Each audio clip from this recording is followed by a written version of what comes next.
Shalom, shalom, frères et sœurs en Christ, et bienvenue à la rhapsodie du mercredi 8 septembre 2021, rhapsodie écrite par le pasteur Chris Oyakilome, et la lecture vous est offerte par les vérités de l'Évangile. Le thème d'aujourd'hui est « Votre vie est façonnée par vos pensées ». Et le verset de Proverbe 4, verset 23, qui se lit comme suite.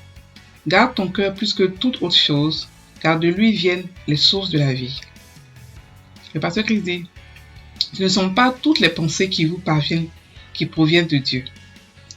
La seule manière de connaître la source de vos pensées est de les exposer à la lumière de la parole de Dieu et le ministère du Saint-Esprit dans votre vie. Ce à quoi vous pensez et la manière dont vous pensez, c'est très important, car votre vie est façonnée par vos pensées. Notre verset d'ouverture dans une autre version dit « Faites attention à comment vous pensez. Votre vie est façonnée par vos pensées. » Filtrez et purifiez vos pensées. Montez une garde au niveau de votre cœur, car de votre cœur proviennent les sources de la vie. Vous devez être le policier de votre cœur. Prenez contrôle de votre cœur. N'autorisez pas toutes sortes de pensées. Autorisez uniquement les pensées de Dieu, les pensées justes et les pensées d'amour en Jésus-Christ. La Bible nous indique de manière spécifique le type de pensée que nous devons accepter. Au reste, frères, que tout ce qui est vrai, tout ce qui est honorable, tout ce qui est juste, tout ce qui est pur, tout ce qui est aimable, tout ce qui mérite l'approbation, tout ce qui est vertueux et digne de louange soit l'objet de vos pensées. Philippiens 4, verset 8. Vous êtes le caractère de vos pensées. Vous devenez ce à quoi vous pensez. Le Seigneur Jésus a en fait relaté cela dans ses enseignements, de façon très claire. Il a dit dans Matthieu 5, versets 27 à 28, « Vous avez appris qu'il a été dit, tu ne commettras point d'adultère. Mais moi je vous dis que quiconque regarde une femme pour la convoiter a déjà commis un adultère avec elle dans son cœur. » Vos pensées peuvent vous procurer une vie glorieuse ou vous maintenir sur le bas-côté de la vie.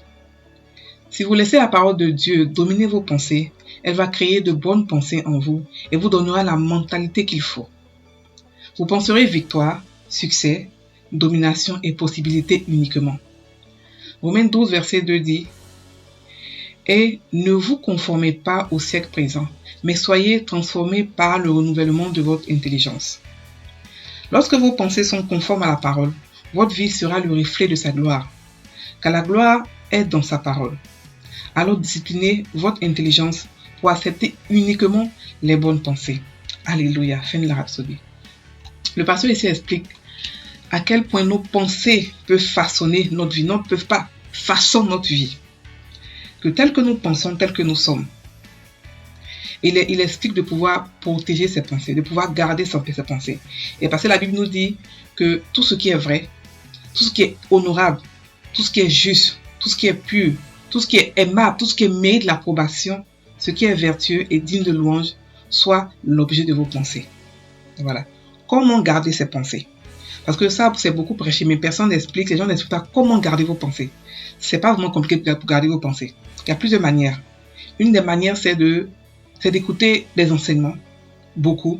Lorsque vous commencez à écouter les enseignements, vos pensées sont occupées par ce genre d'enseignement.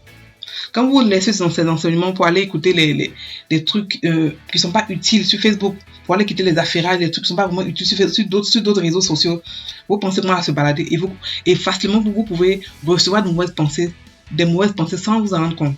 Et vous allez même les accepter. Lorsqu'une pensée vient, vous avez un temps pour pouvoir accepter ou refuser. Si vous vous surprenez en train de penser aux choses qui ne sont pas vraiment bien, soit en train d'insulter quelqu'un dans votre cœur et tout ça, vous dites non, c'est pas ce que je suis. Je suis rempli d'amour, de compassion. Je ne peux pas penser comme ça, c'est pas normal, c'est pas ma nature. Et vous refusez. Quand vous commencez à méditer beaucoup sur la parole de Dieu est vivante. Elle vous dit non, c'est pas comme ça que tu dois penser. Quand vous méditez beaucoup plus sur l'amour dans 1 Corinthiens 13, l'amour va vous dire, la parole de Dieu va vous dire non, tu ne peux pas détester ton frère. Tu ne peux pas blesser celui-là, non. Tu ne peux pas penser comme ça. La parole de Dieu est active. Elle a un rôle, elle a un ministère. Donc, si vous n'êtes pas habitué à elle, vous n'allez pas entendre sa voix lorsqu'elle vous parle. Et c'est elle qui vous aide à pouvoir filtrer vos pensées. C'est elle qui vous aide à pouvoir refuser des pensées et accepter d'autres. Vous devez faire ça de manière consciente afin que ce soit pour vous une seconde nature plus tard. Vous refusez de penser méchamment des gens. Vous refusez de critiquer les gens automatiquement. Vous refusez d'insulter. Vous refusez de dénigrer. Vous refusez de parler mal, de penser mal des gens. Voilà. Et ça vient pas de manière automatique. C'est lorsqu'on médite beaucoup la parole, surtout sur l'amour. Voilà. Et même ça, pas forcément l'amour, mais d'autres choses. L'amour, c'est pour pouvoir avoir l'amour et tout ça. Mais si vous voulez penser, si vous avez par exemple, comme ça, un projet que vous voulez faire, vous mettez dans le projet à 100%, vous pensez au projet tout le temps, vous ne faites que lire sur le projet. Et c'est comme ça que votre mémoire, ou même votre esprit est encombré du projet. C'est pareil aussi pour la parole de Dieu, c'est pareil aussi pour toute autre chose. Si vous voulez avoir des pensées propres et saines, la parole de Dieu est la solution. Méditez-la, étudiez-la, écoutez des enseignements. Et votre esprit sera rempli, votre esprit sera busy avec des choses qui sont importantes. Et vous allez comme ça, sans vous rendre compte, commencer à penser ce qui est vertueux, ce qui est vrai, ce qui est honorable, ce qui est juste, ce qui est pur. Mais lorsque vous vous baladez avec les pensées, avec n'importe quoi, parce que le monde entier cherche à nous rendre busy dans nos pensées. Lorsqu'on sort, il y a des pancartes qui parlent, il y a des télévisions qui parlent, il y a la radio qui parle, il y a tellement de choses, d'informations qui viennent. Il faudrait que vous sachiez les filtrer, sinon vous allez être perdu et puis ça va être reflété dans votre vie. Vous allez être des gens qui savent pas ce qu'ils veulent parce qu'ils sont bombardés de partout. Le monde où nous sommes bombardés de partout. Donc il faudrait que vous puissiez éduquer votre esprit à pouvoir penser comme vous voulez qu'il pense par rapport à votre succès, par rapport à où vous voulez partir. Donc rendez-vous occupé, rendez-vous busy par des choses que vous voulez atteindre. Si vous voulez grandir spirituellement, rendez-vous busy avec la parole de Dieu, par la méditation, par l'étude biblique, par les enseignements. Si vous voulez faire un business, rendez-vous busy par ça. Mais n'oubliez pas la parole de Dieu qui est plus importante que toute chose. Voilà. Donc frères et sœurs, c'est comme ça qu'on se rend, c'est comme ça qu'on protège ses pensées. De manière consciente. Quand ça vient, tu dis non, c'est pas comme ça que je dois penser. Je dois penser pur. Une pensée doit être pure et juste. Donc arrêtez, parce que quand Dieu dit on doit aimer, c'est pas pour le bien de celui qu'on aime, c'est pour notre propre bien. Parce que l'amour fait qu'on n'a pas de maladie. L'amour fait que les talents que Dieu a mis en nous grandissent rapidement, facilement. Donc marchons dans l'amour, frères et sœurs. Marchons dans l'amour pour les frères, pour les non-chrétiens, pour tous ceux qui sont créatures de Dieu, tout ce qui est créature de Dieu plutôt. Et lorsque vous mettez beaucoup l'amour, l'enseignement sur l'amour lui-même, c'est-à-dire que la parole de l'amour va être pour vous un gardien. Il va vous dire non, c'est pas comme ça qu'on doit faire. Lui-même il va parler parce qu'il a son propre ministère. Voilà. Et après ça va devenir pour vous une seconde nature de penser automatiquement. Non, c'est pas comme ça que je pense, voici comment est-ce que je dois penser. Vous commencez à penser comme Dieu. Vous commencez à réfléchir comme Dieu. Vous commencez à avoir la mentalité que Dieu veut que vous ayez. Là maintenant, faites la prière. Répétez après moi. Cher Père, j'ai consciemment de bonnes pensées et je médite uniquement sur des choses qui sont vraies, honorables,